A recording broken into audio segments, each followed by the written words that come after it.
네, 사회 구석구석 인권 현장을 꼼꼼히 들여다보고 인권을 바로 세우는 인권 새로 고침. 매주 화요일 함께하는 분입니다. 박래군 4.16재단 상임이사님 나와 계십니다. 안녕하세요. 안녕하세요. 네. 실은 뭐 좀 다른 주제를 다룰까 했었는데 어제 아침에 예. 한국장애인 고용공단 로비에 예.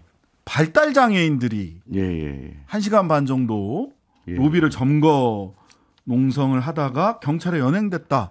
예, 이런 맞습니다. 소식이 들려서 이게 무슨 일이지? 발달 장애인들이 점거 농성을 했다고? 그 오전 7시에 예. 그 중구에 있는 서울 중구에 있는 한국 장애인 고용공단이라고 있습니다. 네. 거기에 이제 로비에 이제 들어가서 농성을 시작을 한지 1시간 반 만에 이제 끌려 나왔고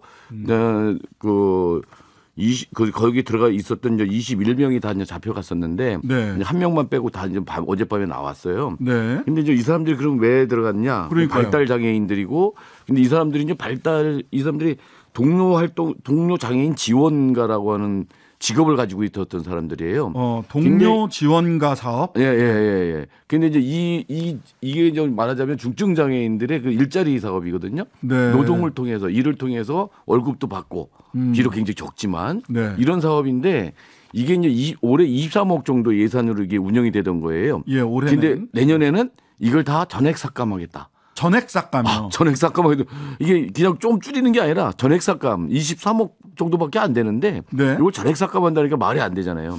그러면 여기 중증 장애인들이 일자리를 가지고 그 아주 조금이지만 돈을 벌고 있었던 거예요. 그래서 어떤 경우는 주 15시간을 일해 가지고 네. 월 70만 원을 받았대요. 한 장애인 같은 경우는 그래가지고 거기다 이제 장애인 연금 나오는 거 있잖아요. 그래서 네. 한 달에 100만 원을 살았다. 근데 이게 아예 100만 원 중에서 70만 원이 날아가는 상황이 돼버리는 거예요. 이게 이제 전국적으로 187명, 약 187명, 200명 정도가 중증 장애이지만 이런 동료 활동가를 지원하는 지원가의 그러라고 하는 그 직업으로 그걸 일을 통해서 소득을 그러니까 비장애인이 보기에는 되게 우습겠지만 중증 장애인들한테 굉장히 큰 거거든요. 그리고 또 이제 자기가 직접 일을 해서 돈을 벌어서 생활한다는 게 주는 그런 기쁨이나 이런 것도 있는 거죠. 만족감이나 이런 것들이 있는 거잖아요. 근데 그게 그냥 줄이는 게 아니라 이게 이제 없어지니까 이 사람들은 실업자가 돼버리는 거죠. 그래서 이제 문제 제기를 막 하니까 고용노동부나 이런 데서는 빨리 보건복지부가 의논해서 새로운 일자리를 만들 수 있도록 노력하겠다라고 하는데 굉장히 추상적이잖아요. 어떤 새로운 일자리예요? 그래서 여기서 그 고용노동부나 이런 데서 저기 하는 거는 얘기하는 건 뭐냐면 예. 이게 이제 보건복지부에도 이제 동료 상담 지원하는 지금 동료 상담 사업이라고 하는 것들이 있거든요. 예. 뭐 이런 것들을 통해서 하니까 이게 중복되는 거 아니냐라고 얘기를 하는데 이게 굉장히 다르거든요. 접근하는 게 보건복지부에서는 굉장히 복지적 차원이에요. 네. 그러지만 여기는 노동적 차원인 거거든요. 그래서 중증 장애도 일할 수 있다라고 하는 거를 지금 시험적으로 이 사업을 통해서 실험을 하고 있었던 거죠. 우리 사회도 이제 중증 장애인 일할 수 있을까? 우리 비장애인도 많이 그 생각을 하잖아요. 네네. 근데 중증 장애인도 일을 할 수 있다. 선진국일수록에 중증 장애인도 일할 수 있는 그런 시스템들이 만들어지고 지원 체계가 만들어져 있거든요. 네, 근데 우리는 그게 안 돼 있으니까 장애인 운동하는 사람들이 계속적으로 요구를 했었던 거고 그래서 17년도에 여기 이번에 이제 끌려 나왔던 그런 장애인 고용공단 그 로비에 들어가서 또 농성을 해갖고 그 제도를 도입을 했어요. 네. 그래서 19년부터 이제 이게 시행이 된 거거든요. 네. 그래서 19년부터 시행이 됐는데 이게 이제 실적이 계속 안 좋다는 거예요. 네. 그래서 이제 2020년에 33.4%, 21년도에는 24.8%, 그리고 22년도에는 38%밖에 안 됐다. 그러니까 이게 실적이 적으니까 이거 폐지해야 되는 거 아니냐고 계속 지적을 받았으니까 네. 우리 폐지한다라고 했다는 건데 네. 근데 이게 뭐냐면 요 시기가 코로나 시대입니다. 그래서 사람들 어떻게 만나요?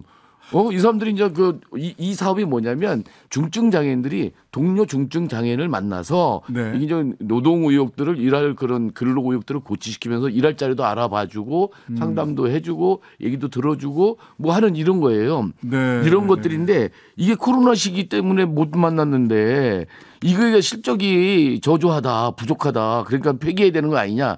근데 올해 고용노동부 그 관료 쪽에서 나온 얘기가 올해 8월 달까지 이게 그 목표 실적의 70%에 육박했다. 즉 코로나 끝나고 나니까 그냥 실적이 쫙쫙 올라갔다는 만나고 얘기네요. 그러면서 예. 이렇게 대구하고 있었던 건데 그런 부분들을 아예 무시하고 이걸 예산을 삭감한다? 말이 안 되는 거죠. 예. 그러니까 화가 나니까 이거 따지러 들어갔는데 따지지 못하고 그쪽에 고용노동부 쪽 사람들이나 장애인 고용공단 쪽 사람들 만나지도 못하고 경찰에 끌려 나온 거죠.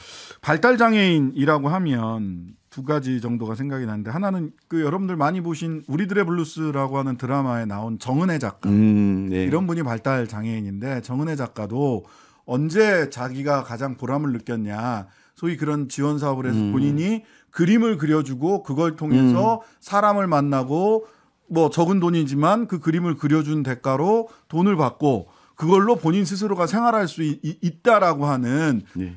또 비장애인과 100% 비장애인과 동일한 직업에 갈 수는 없지만 본인이 직업을 가지고 뭔가 사회적으로 기여하는 생활을 할 수 있었다라는 것 자체가 굉장히 기뻤다라는 이야기를 한단 말이죠. 그리고 발달장애인 부모들이 항상 하는 얘기 있죠. 하루만 더 살고 싶다. 그렇죠. 우리 사회가 돌봐줄 사람이 없으니까 내가 돌봐주지 않으면 우리 자식들이 발달장애인으로서 차별과 돌봄받지 못하는 가운데서 혹시라도 이렇게 나쁜 일 당하지 않을까 싶어서 하루만 더 살고 싶다라는 얘기를 하는데 그럼 발달장애인이 발달장애인을 도와주는 사업을 하던 거 23억. 예. 200명 이럴 때 가까운 우리 할머니들이 하시는 말씀이 있는데 누구 뭐 코딱지를 파먹으라 이런 얘기 그런 할머님들이 하는 말씀이 있는데 그죠. 아이고 자 이쯤에서요 어제 장애인 고용공단 찾아가서 중증 장애인 예산 복구해야 한다라고 목소리 높인 피플 퍼스트 서울센터 송효정 사무국장님 전화로 연결해서 말씀 직접 들어보도록 하겠습니다. 나와 계시죠? 네, 안녕하세요. 네네. 자, 뭐 이렇게 앞서서 박래군 이사님한테 말씀은 들었습니다만은 그 장애인 고용공단 방문한 이유 그리고 그 현장에서 어떤 일 벌어졌는지 말씀을 좀 해주시죠. 네, 우선 이 사업이 24년도에 사업 폐지가 된다라는 상황을 되게 전에 듣고서 저희가 다들 이제 너무 좀 충격을 받았었는데요. 이것에 대해서 저희가 지난주에 막 집회도 하고 고용노동청에 항의도 했었었는데 이것이 별로 이슈화 되지 않았었어요. 네네. 그래서 고용노동 장관을 직접 만나서 이런 이야기를 전해야겠다 좀 이런 생각이 들었어서 여러 논의 끝에 고용공단에 들어가서 거기서 직접 이 내용들을 요구하자고 하면서 어제 7시경에 이제 공단의 11층에 올라가게 됐고요. 네. 거기서 저희가 했던 건 이제 저희를 이 예산을 폐지하지 말라. 그리고 이 일자리는 저희에게 영혼처럼 소중한 일자리다. 네. 그리고 내년에도 계속하게 해달라. 이런 구호들을 담은 이제 A4 용지들을 이제 벽에 붙이고 노래 부르면서 이제 고용노동부 장관과의 면담을 중재해 줄 것이라고 기대하면서 기다리고 있었었는데 한 8시 때부터 이제 해산을 요청하는 경고 방송들이 계속 됐었었고 중재 과정 없이 8시 20분부터 이제 계속 연행이 시작됐어요. 그래서 들어간 지 20분 만에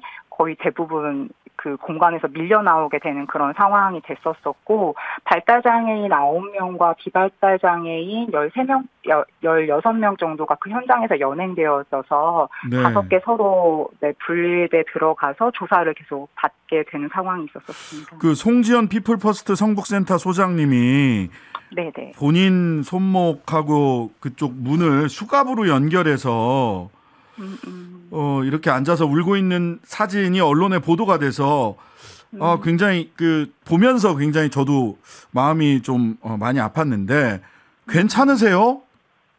다들? 네, 괜찮기도 하고 괜찮지 않기도 해요. 네. 그래서 우선은 저희 스스로 이제 그런 권리를 얘기할 수 있었다는 것에 대해서 이제 자랑스럽기도 하고 한편으로는 거기서 그 이야기를 하지 못한 것이 너무 아쉽기도 하고 또 경찰들이 이제 굉장히 무리하게 진압해서 연행하는 과정에서 발달장애인 당사자들이 좀 충격이 많이 있었어가지고 그런 지점에 어제 좀 어려움을 많이 이제 이야기하기도 했었고 송지영 센터장 외에도 2명의 활동가가 더 사실 결박이 있었었어요. 네. 그래서 현장에서 여튼 저희가 이렇게 빨리 나올진 몰랐지만 그래도 마냥 나오는 상황이 되면 그래 최대한 이 공간을 우리가 나갈 수 없다라고 하는 것에 대해서 어떻게 버틸 수 있는 방법이 있을까 했었을 때가 그 결박이었는데 이걸 이렇게 빠르게 사용할 줄은 몰랐고 그 상황이 네. 모두에게 좀 당황스러운 상황이었던 것 같기는 합니다. 자, 다른 이 정부는 예산 삭감 배경으로 저조한 실적, 뭐 다른 장애인 사업과 중복된다 또는 뭐 이런 얘기를 듣고 있고 그냥 비장애인들이 이렇게 듣기에는 아니 그거 말고 그냥 굳이 뭘 일을 힘들 텐데 뭘 굳이 일을 하려고 해 그냥 예산 지원을 직접 받으면 안 되나 이런 생각을 하시는 분들도 계실 것 같아요. 근데 이 동료 지원가 사업이 어떤 의미길래 이렇게 절실한 행동과 마음으로 최초의 발달장애인 정거동선까지 했는지 이 동료 지원가 사업이 어떤 의미입니까? 우선 동료 지원가 사업은 최중증 장애인들의 여튼 중증 장애인 노동자로 보지는 않잖아요. 네. 이 사람들이 사회 참여를 노동으로서 할 수 있게 만들기 위해서 고용노동부하고 함께 만든 거니까 사실 네. 이 고용노동부에서 만든 동료 지원가 사업은 최초로 중증 장애인 노동자로 인정받았다는 사업을 저희는 해석하고 있어요. 네네. 그래서 이제 이 사업이 여튼 진행되고 굉장히 어려움이 많이 있었었지만 그럼에도 불구하고 이제 중증 장애인들이 할 수 있는 특히 이제 발달 장애인들이 할 수 있는 일이라는 것은 몸을 사용하는 일이거든요. 그러니까 가장 비장애인들이 기피하는 일들, 청소하거나 보조하거나 하는 일들을 발달 장애인이 현장에서 이 몸을 사용할 수 있는 발달장 많이 하고 있는데 네. 이런 것 말고 당사자가 당사자를 만나면서 우리한테 이런 권리가 있어. 우리 이런 일 같이 찾아볼까? 나도 해봤던 이런 거 좋더라. 이런 이야기를 전달하는 이런 과정들 그리고 이제 동료들을 만드는 과정에서의 대단한 성장들과 동료애 같은 것들이 많이 생기게 된 거죠. 그래서 네. 고용노동부가 이 사업 폐지하면서 타 자리로 이제 취업을 연계하겠다는 이런 입장을 내기도 했었었는데 네. 동료 지원가들은 그냥 우리가 하고 싶은 게 동료 지원가 일인 거지 다른 일을 하고 싶다는 게 아니다. 우리한테 이 일을 계속하게 해달라고 하는데 이걸 어떻게 말해야 되는가라고 해서 아무도 저희 목소리를 듣지 않으니까 그리고 이제 저희 센터 같은 경우에는 7명의 발달장애인들이 일하고 있는데 그중에 5명이 이 사업으로 고용되어 있거든요. 네네. 그러니까 저희 센터 같은 경우에는 한 70%의 동료를 잃게 되는 거예요. 네. 그래서 이제 여기에 함께했던 다른 센터들도 마찬가지로 많은 동료들을 잃기 때문에 이 동료들과 계속 일하고 싶은 마음 그리고 이 일자리가 별게 아니라 우리가 사회에 참여하고 굉장히 끈끈한 의미를 부여하고 있는 우리의 일자리라는 것을 좀 더 네, 이야기하고 싶었던 것 같습니다. 네네. 더 많은 말씀 듣고 싶지만 시간이 제한돼서 맞아요. 오늘은 여기까지만 드려야 될 것 같습니다. 오늘 말씀 감사합니다. 네. 송효정 피플 퍼스트 서울센터 사무국장이었습니다. 자, 이 중증 장애인 지원 사업에 대해서 고용노동부 딴 데 뭐 노력할 계획이다 뭐 등등등 이런 얘기를 하는데 실제로 지금 말씀 들어보니까 중증 장애인이 사회적 노동력으로 예. 노동하는 중증 장애인이라 이거 자체가 굉장히 큰 의미다. 예.